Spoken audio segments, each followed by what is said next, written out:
Hello everyone, welcome to exam analyser. आज हम इस लेक्चर में समझेंगे इंडस वैली सिविलाइजेशन की सिंधु घाटी सभ्यता।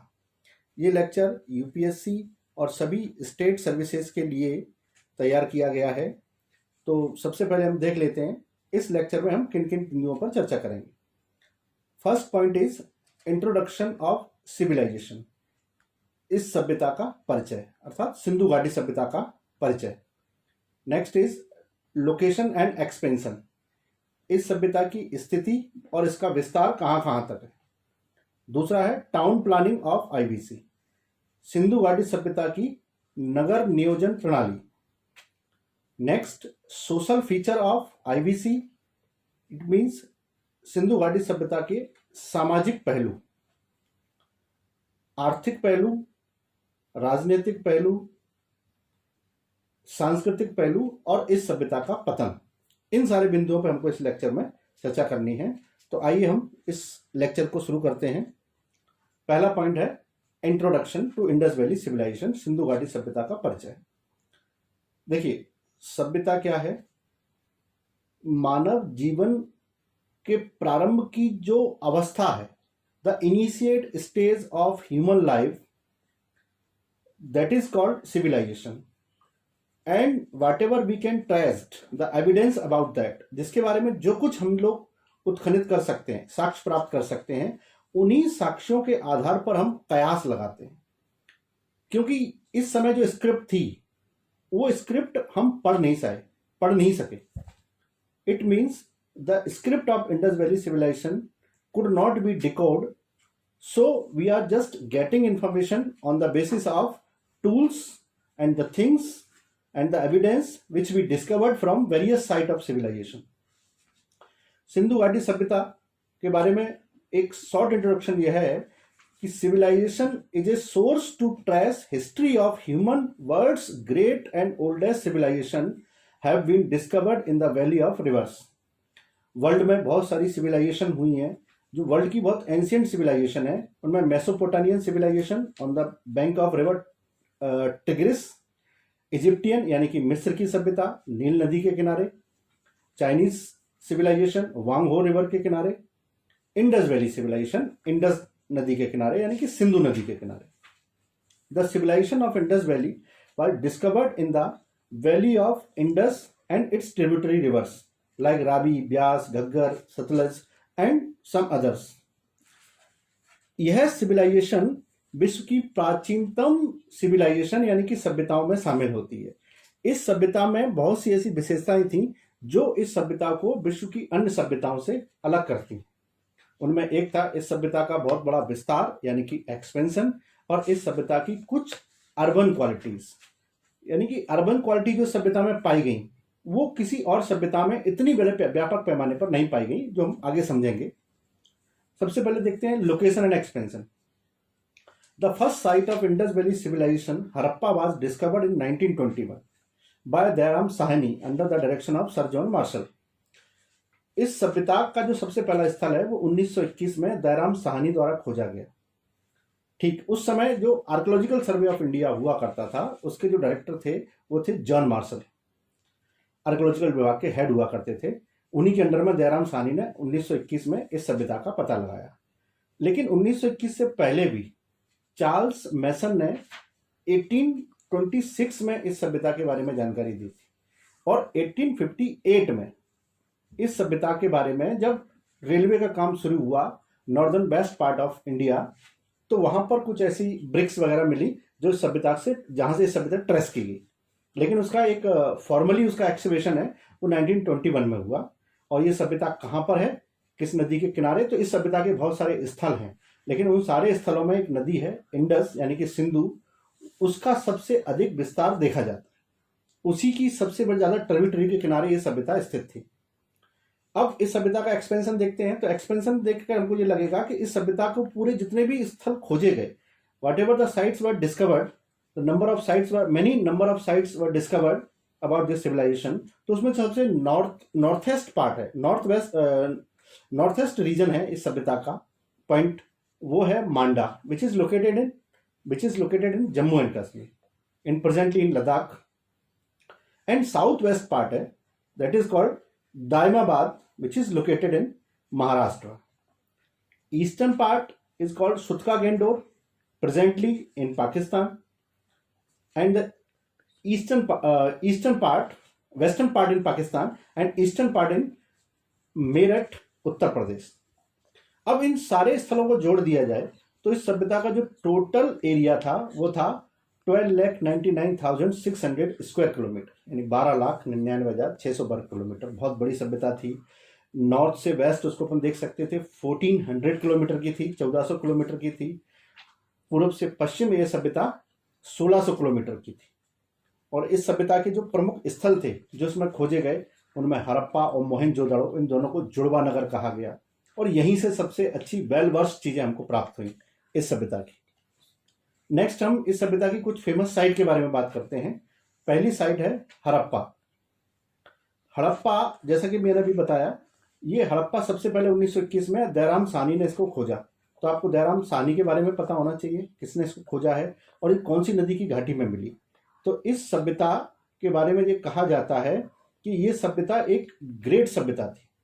और इसके बारे में जैसा कि मैंने बताया था पहले 1826 में ही इसके बारे में पता लगा दिया गया था चार्ल्स मेसन ने.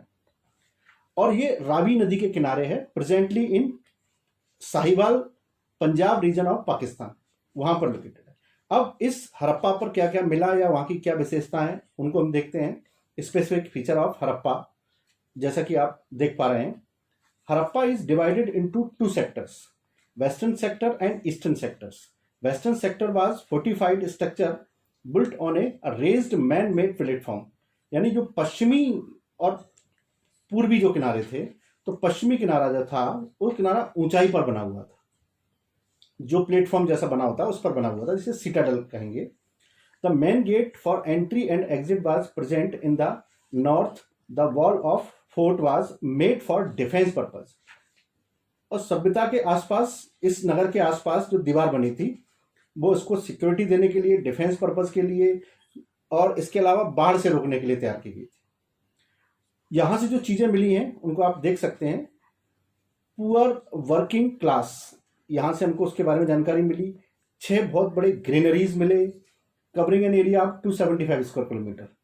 उसके बाद वहां से कुछ बहुत सारी सीलें मिली, रेड स्टोन मिला, नेक्ड बस्ट ऑफ मेल मिला जिसको मेल टोर्सो, सिमेट्री मिला एक R37 जहां से स्केलेटन हमको मिले. और उनकी कार्बन डेंटिंग करके हमने पता लगाया कि सभ्यता कितनी पुरानी है.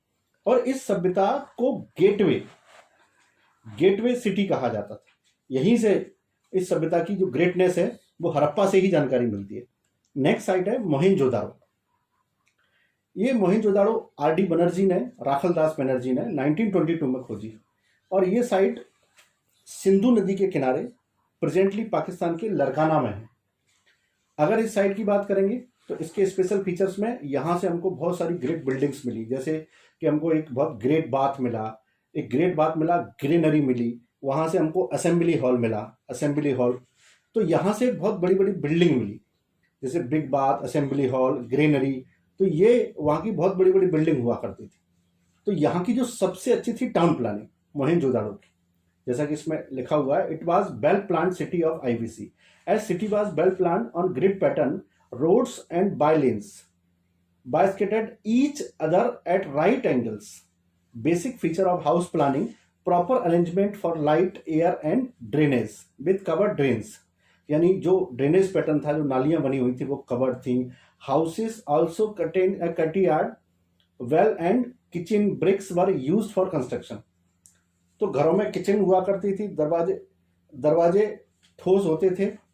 इसके अलावा ब्रिक्स कंस्ट्रक्शन के लिए यूज होती थी. आप सोचिए इतने साल पहले कंस्ट्रक्शन के लिए ब्रिक्स यूज होती थी, तो वो सिविलाइजेशन ग्रेट रही होगी, सिविलाइजेशन बहुत मॉडर्न रही होगी.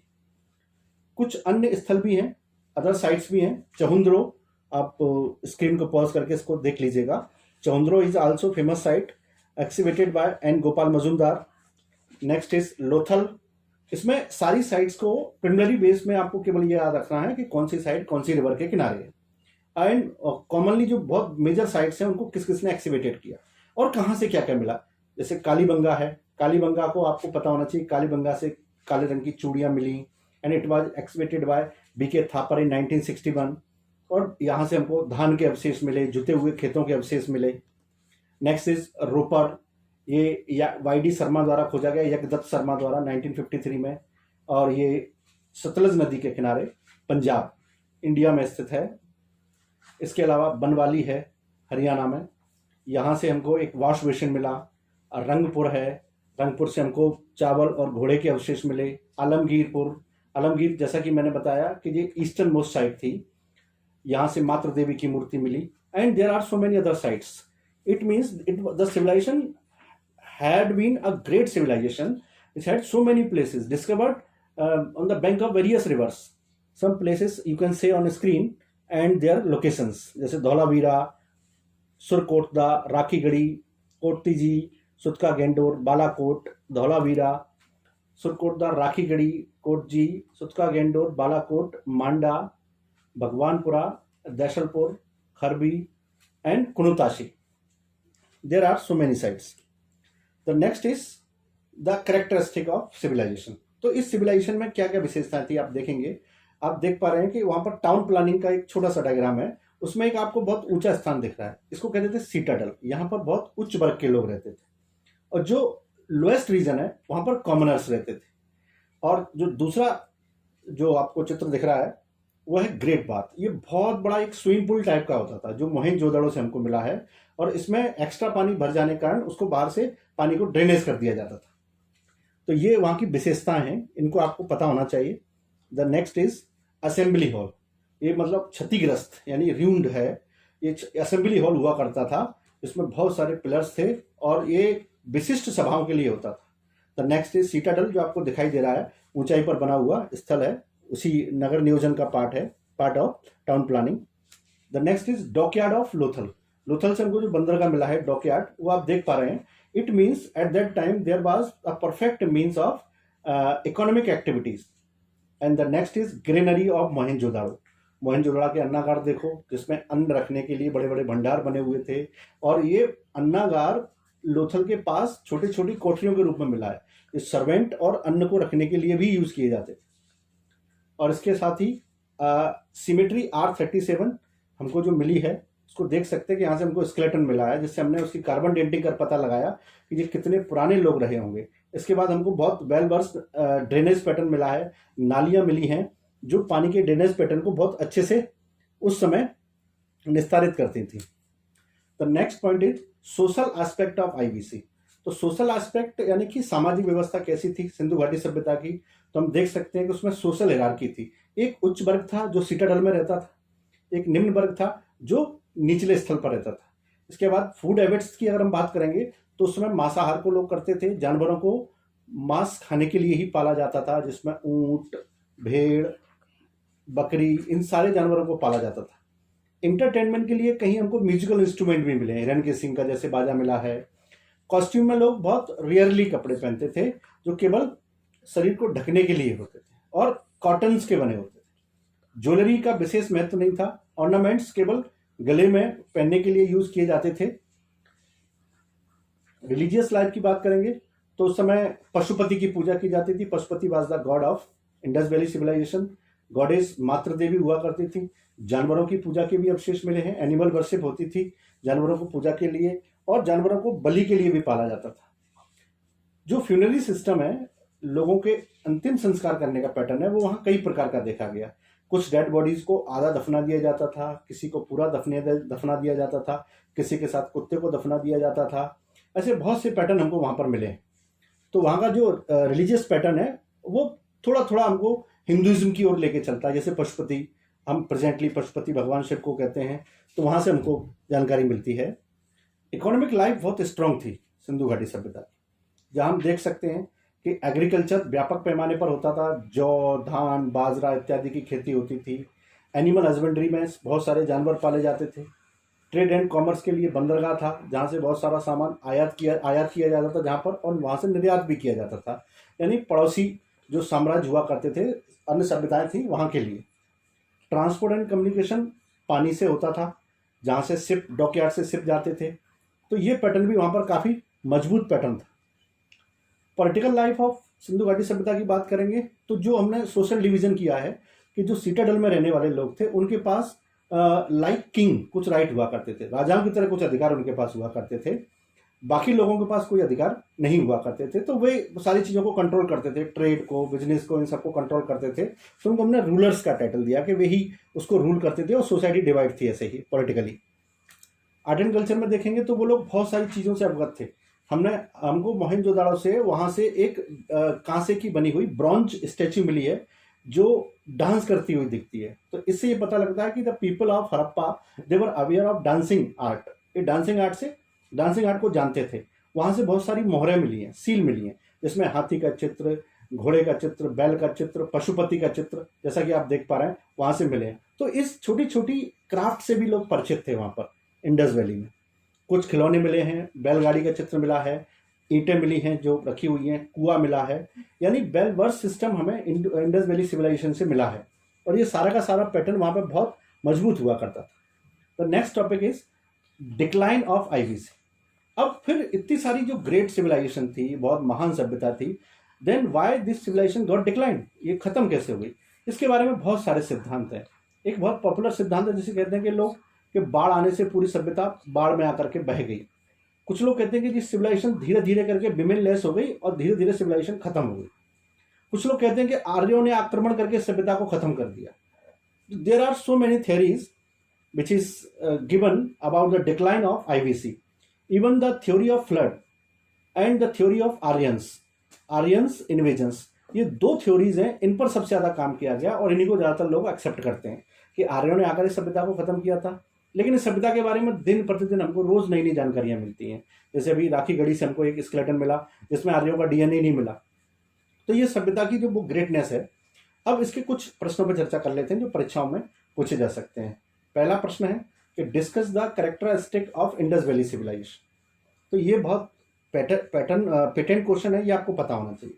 और दूसरा क्वेश्चन है कि Indus valley civilization was an urban civilization justify. वो अर्बन सिविलाइजेशन थी, ये कैसे सिद्ध करोगे और उसकी कैरेक्टरिस्टिक क्या थी? ठीक, ये बड़े प्रश्न हैं जो परीक्षाओं में अक्सर पूछे जाते हैं। और ये सिविलाइजेशन में बहुत सी ऐसी मॉडर्न चीज़ें थी जो आज से हम कंपेयर कर सकते हैं उन चीज़ों को। जैसे ग्रिड पैटर्न था, उसको कंपेयर कर सकते हैं, और सील बनाने का पैटर्न है, या वहाँ पर उस समय छोटे छोटे बीड्स यानी कि मनके बनाने के कारखाने थे, या धान कूटने की जो चीज़ें थी, वो सारी चीज़ें हम देख सकते हैं कि हम आज जिस सिविलाइजेशन में रह रहे हैं वो उस सिविलाइजेशन से इंस्पायर है। आज हमको हवादार कमरे बनाने के लिए, और उस समय भी हवादार कमरे बनते थे, बहुत दूर दूर तक मकान प्रॉपरली पैटर्न पे बने होते थे। तो ये सिविलाइजेशन में बहुत सारी ग्रेटनेस है। इसका एक प्रॉपर ओवरव्यू जो मैंने दिया है, ये एग्जाम के लिए बहुत आवश्यक है। तो आप इसको थोड़ा सा समझें, और इसके बारे में अगर कोई और भी डाउट होगा तो आप कमेंट सेक्शन में पूछ सकते हैं। Thank you.